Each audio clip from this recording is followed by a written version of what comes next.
desde já agradeço a compreensão dos meus colegas acadêmicos e também agradeço aos meus professores. A aula de hoje será, nosso tema é a Sociologia da Educação e a Escola, e que todos possamos aproveitar muito bem esta aula e aprender muito com ela. Meu nome é Gilmara e eu irei falar sobre as ciências sociais e a escola.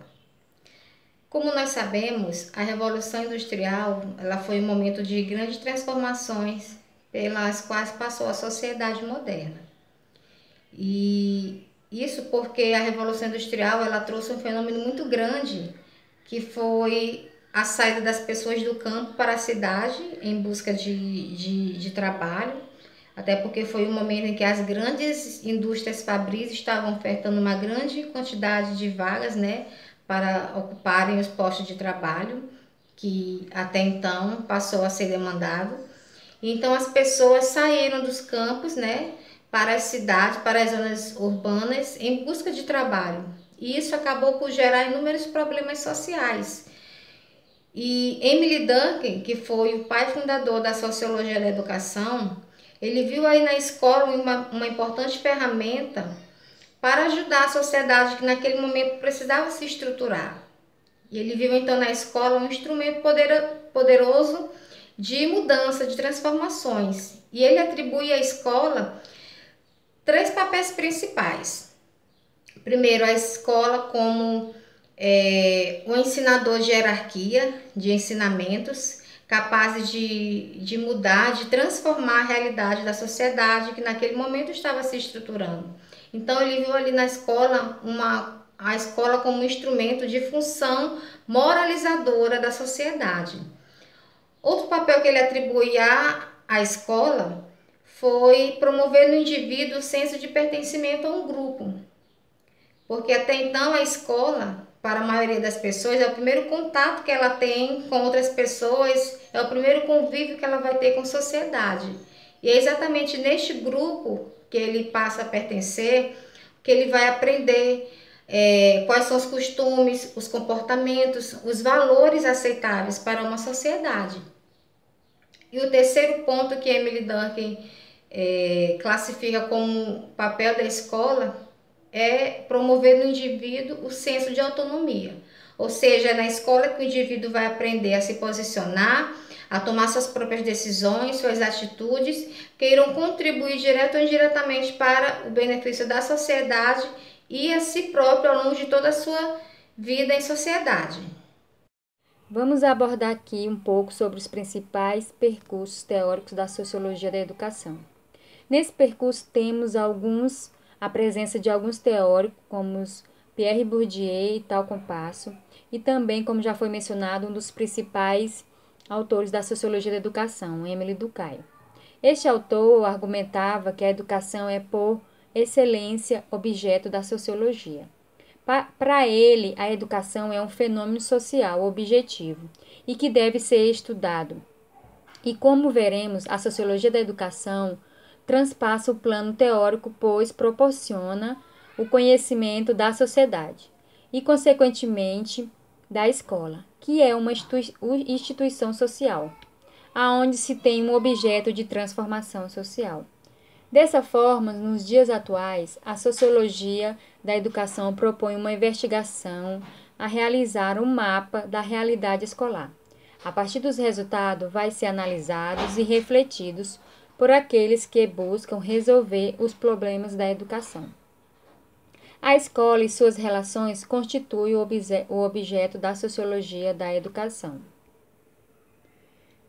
A sociologia da educação era mais uma disciplina que se interessou pela escola. Antes, ela era apenas de caráter filosófico-sociológico, pelos meados do século XIX, restrita aos manuais didáticos.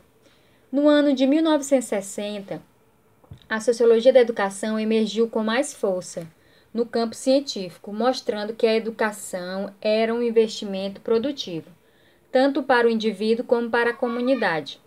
Na década de 50, ao longo da década de 60, os países do primeiro mundo começaram a se preocupar com a modernização dos seus sistemas educacionais, pois os países estavam entrando no período do crescimento econômico acelerado, depois da Segunda Guerra Mundial. Esse período fez com que se tornasse necessária a mão de obra qualificada. Para isso, a população precisava de um nível de formação superior maior e mais alto. A educação foi vista como um sinônimo de desenvolvimento nesse período, pois a população ia cada vez mais estudando, ia galgando, vamos dizer, lugares, posições, e assim a sociedade ia crescendo e o país ia se desenvolvendo. Nesse período, temos 2 momentos importantes para ser considerado a disciplina de Sociologia da Educação. O primeiro período, que vai de Émile Durkheim, considerado o pai fundador da Sociologia da Educação, até aproximadamente a Segunda Guerra Mundial. Nesse período, essa disciplina era tida, como já foi falado, apenas de caráter filosófico, restrita aos manuais didáticos. O segundo período posterior é a Segunda Guerra Mundial até os dias de hoje. O primeiro momento foi marcado por 3 características. A primeira característica era a ausência de investigação empírica. E a segunda característica, sociologia macroscópica. Essa abordagem dificultava o que de fato acontecia no interior da escola, né? Era uma coisa que só era vista por alto, né? Eles não aprofundavam os problemas da escola, não era uma coisa de micro. Eles não aprofundavam tanto os problemas da escola.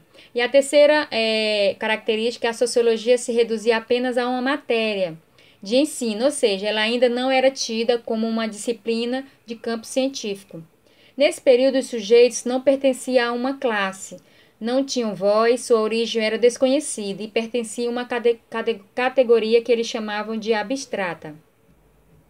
No segundo momento é o período da institucionalização da sociologia da educação enquanto disciplina científica. Nesse período, 2 teóricos importantes, Passo e Bourdieu, né, eles estavam preocupados em reconstituir a história da disciplina de sociologia da educação. Passo acreditava, né, que a sociologia era importante e influente, que poderia influenciar na vida das pessoas.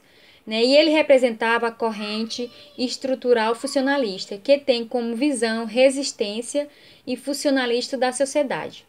Ele buscava explicar as diferenças entre as instituições sociais da sociedade, como a família, a polícia, a justiça, o ensino, religião e suas funções.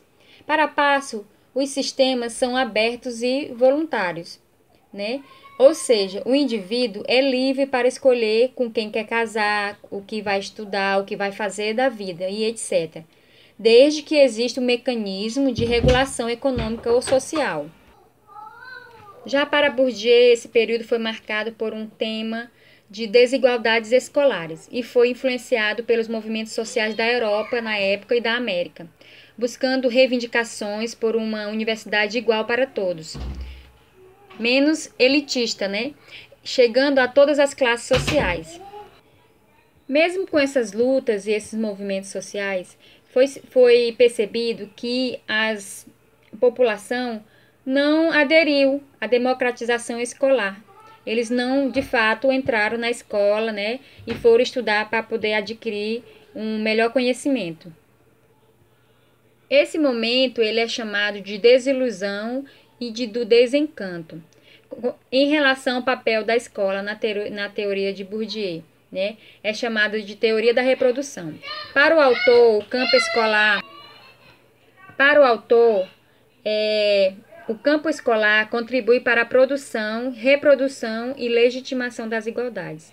Para ele, a escola, o ambiente escolar, ali serve para todos nós sermos iguais perante o ensino. É um local de reprodução, de produção, que ali nós também vamos aprender e ensinar, né?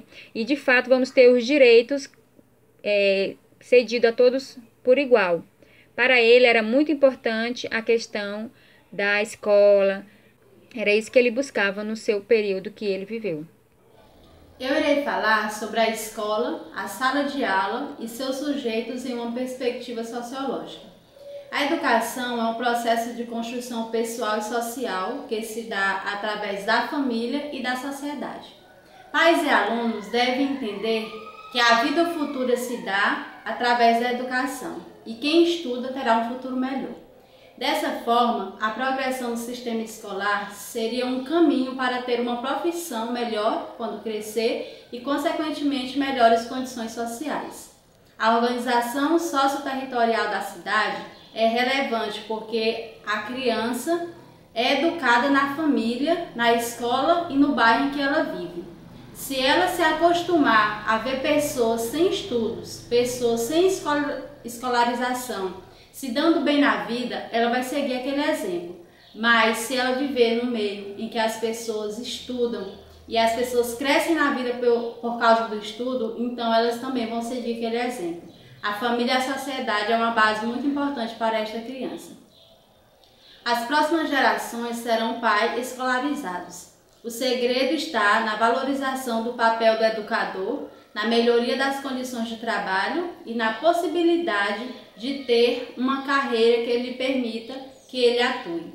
O papel fundamental da área educacional é o de fornecer o conhecimento para que as pessoas possam ter possibilidades e autonomia de participar efetivamente das políticas, continuando assim a lutar por igualdades de direitos.